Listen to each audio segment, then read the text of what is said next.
Usted, que observa las obras de Carlos Cruz Diez y percibe en ellas los colores que él ha elegido y también aquellos que no tienen un soporte material, ¿conoce el camino que el artista recorrió para llegar hasta allí?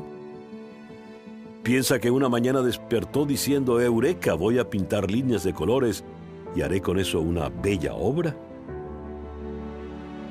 No fue exactamente así como pasó.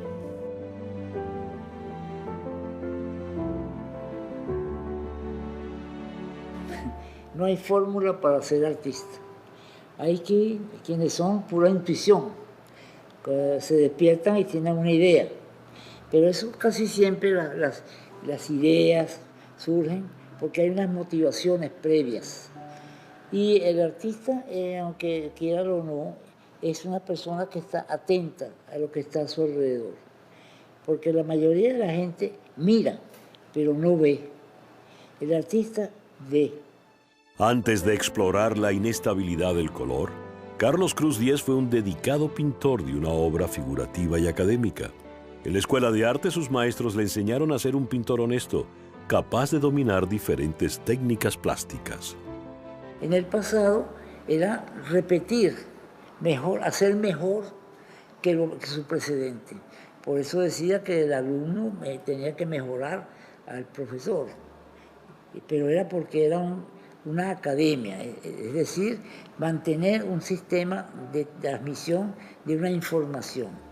Esa información y esa formación era necesaria para imitar la naturaleza lo más posible.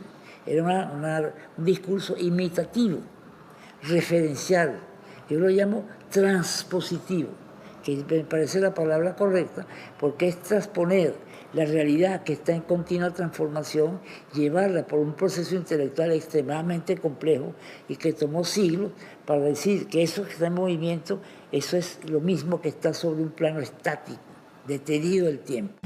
Sin embargo, el joven artista siente rápidamente la necesidad de separarse de las enseñanzas de sus maestros para hacer algo diferente.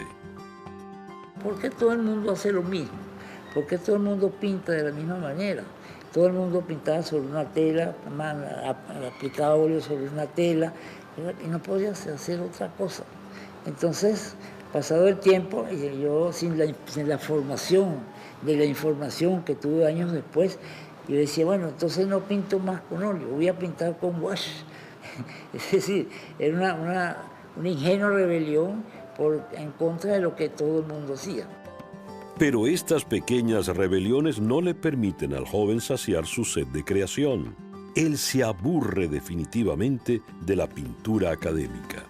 Cuando entiende lo que aportó a la historia del arte un gran maestro como Velázquez, que es una nueva manera de pintar el espacio, Cruz Diez se da cuenta de que debe inventar un nuevo discurso.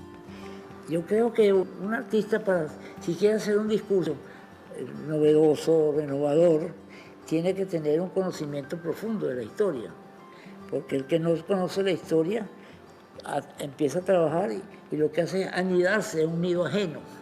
Ya eso está hecho hecho muchísimo mejor que lo que se puede hacer hoy en día. Entonces hay que tener una información mayor para poder abrir caminos, un pequeño, no hay que ser muy ambicioso, abrir una pequeña rendija, un horizonte y dar posibilidades de otras maneras de decir, otras maneras de expresarse y de comunicar. En el siglo XX, la referencia más directa de discurso novedoso era el arte abstracto, era una ruptura. Pero en el caso de mi generación, llegamos a la conclusión de que ya el arte abstracto había ya sido saturado, ya no había más nada que decir. Y llegué yo, te cuento que me parece lo interesante, a 7.000 kilómetros de distancia de París, yo me planteaba, pero ya esto está agotado, hay que buscar otras cosas. Buscar otras cosas, inventar un nuevo discurso plástico, sí, pero ¿cuál? ¿Cómo sobresalir cuando todo parece haberse dicho ya? Cruz Diez escoge el área que más le gusta, lo que le fascina y donde siente que podrá expresar su creatividad. El mundo del color que desde niño lo había maravillado.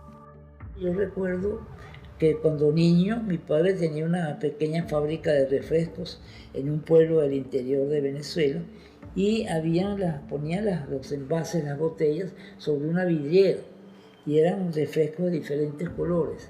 El sol por la mañana atravesaba esa vidriera y reflejaba todos esos colores en el espacio. Me pintaba el traje, pintaba el piso y eso me parecía jugaba con ello.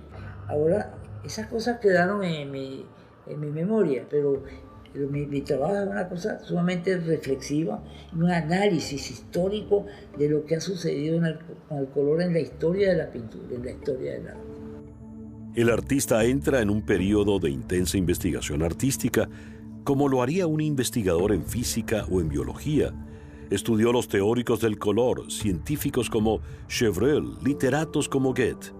Así, se da cuenta de que el color nunca ha sido el objeto del discurso artístico, sino una mera anécdota de la forma. Hay cosas que me dio una pista bastante importante, fue los impresionistas, que yo lo llamo un equívoco, un bello equívoco, porque la obra maravillosa no es cuestionar los impresionistas, maravilloso, pero el equívoco de darse cuenta de la fragilidad de la luz, de la movilidad del color, del que el color se modificaba continuamente. Ellos tratan de pintar, pero equívocamente sobre un soporte estático. Ellos han debido buscar un soporte móvil también para manifestar el color tal en la realidad. Por lo tanto, eso me dio una pista, decía, entonces hay que buscar un soporte móvil que se pueda modificar también como la realidad del color.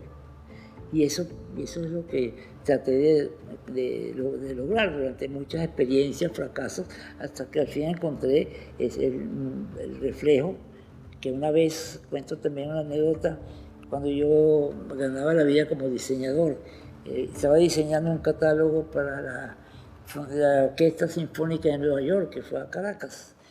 Yo hice la primera página era blanca y la contracarátula era roja. Y en la noche, cuando estaba terminando, revisando la maqueta, abría y cerraba la roja, la página blanca, y la acercaba a la página roja. Y veía que la página blanca se iba tiñendo de rojo. Y dije, entonces es el color que no está pintado. Carlos Cruz Diez se propone producir colores que no existen químicamente y capturar el color que se refleja en los espacios en blanco. Por eso utilicé unas láminas paralelas, de un lado una pintada de rojo y esta blanca, por lo tanto se refleja una con otra. Y ahí estaba creando una atmósfera de color. El color estaba presente, pero no estaba en el soporte. Ya en 1960, Cruz Diez logra hacer su plataforma conceptual e identifica sus obras con nombres que explican lo que son: color aditivo, fisicromía, inducción cromática, cromointerferencia, transcromía, cromosaturación, cromoscopio y color al espacio. Una obra planificada y programada para hacer evidente la inestabilidad del color. Cuando decidí estructurarme un discurso coherente, tenía que ser programado, es decir, cada paso pensado, analizado, y hacer una estructura, hacer una ecuación. No era que me gustara, sino lo que yo ponía allí en cada elemento en la obra tenía una función y una eficacia de evidencia. La programación es para hacer evidente lo que quiero decir. Una sed insaciable de comprender, reflexionar y descubrir que han hecho de Carlos Cruz Diez un verdadero artista integral y uno de los grandes maestros del color en la historia del arte.